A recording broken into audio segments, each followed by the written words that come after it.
we are Karil here and welcome back to my channel. So, itong video na ito, i-share ko ang 101% honest review dito sa ating Aqua Moisturizer Whitening Vita. Ayan. So, gamit ko na siya for 10 days. Binili ko siya noong Tuesday at Friday na ngayon. So, 10 days na. So, ayan. Dalawa kasi yung binili ko. 21 pesos lang itong isang sachet at nag-last na siya ng 10 days, diba? Sobrang tipid. Day and night ko siya gamit. And ayan yung kulay niya. Kulay blue. Ayan. So, i-try natin. So, by the way, kakatapos ko na mag-Cinderella scrub at mag-facial cleanser. So, pwede na. Ilagay. Ayan. So, ito, sobrang press ko lang niya sa mukha. Pag na-absorb na talaga siya ng face mo, press ko, tapos parang wala lang, parang wala ka nang nalagay sa face mo.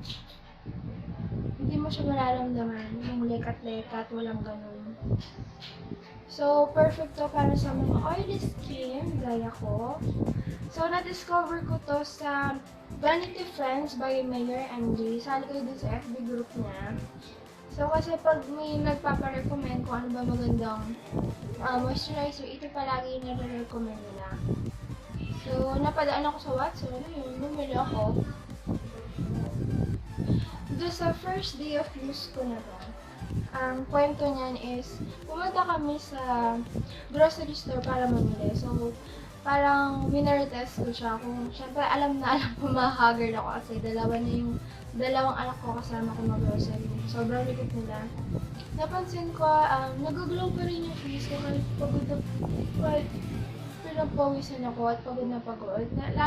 Lalo niyang ina-emphasize yung whitening ng mukha ko, naging smooth yung mukha ko.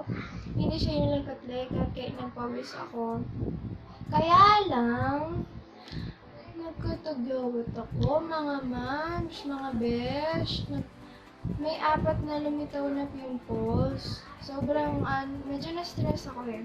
Buti na lang, saved by, Cinderella scrub. Binabad ko agad para hindi na lumala yung mga tagyawat.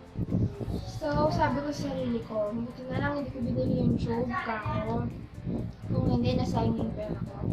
Pero, sobrang gusto ko talaga siya. Sabi ko, kahit 2 araw lang, tatry ko. Kapag nagkatagyawat ulit ako, titigil ko na yung paggamit. So, tiyara, 10 days ko nang gamit. So, ibig sabihin, hindi na ako ulit nagkatagyawat. Ayun. So, bali yung mga nakikita nyo ganyan, dahil to sa period ko. May period kasi ako ngayon eh. Yan, ma-share ko lang din. Alam ko, mayroong makaka-relate sa akin girls na kapag nag-period, hindi pwede basta-basta gumamit ng napkin kasi magkaka-rashes yung private area natin. So, kagabi, hindi ako masyado pinatulog.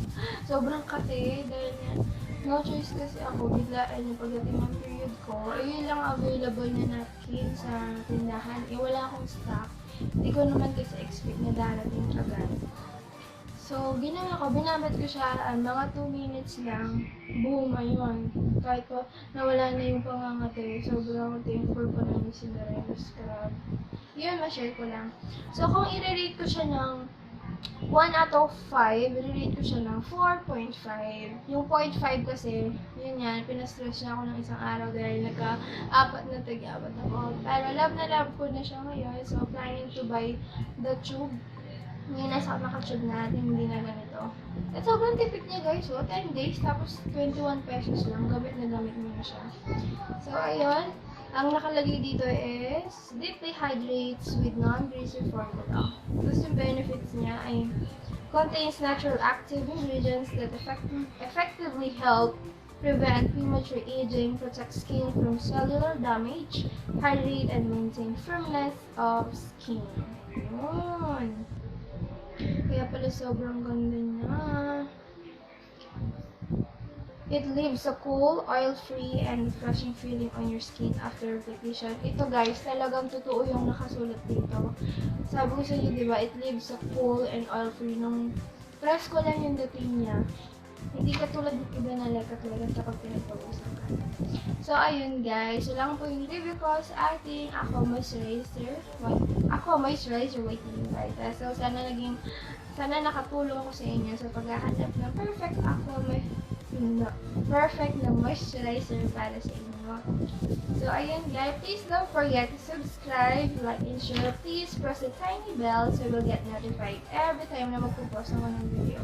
So, kung meron po kayong suggestions, opinion, or comment down below lang po kayo dyan. And please follow on my social media accounts. Yun lamang po. Maraming salamat sa panonood.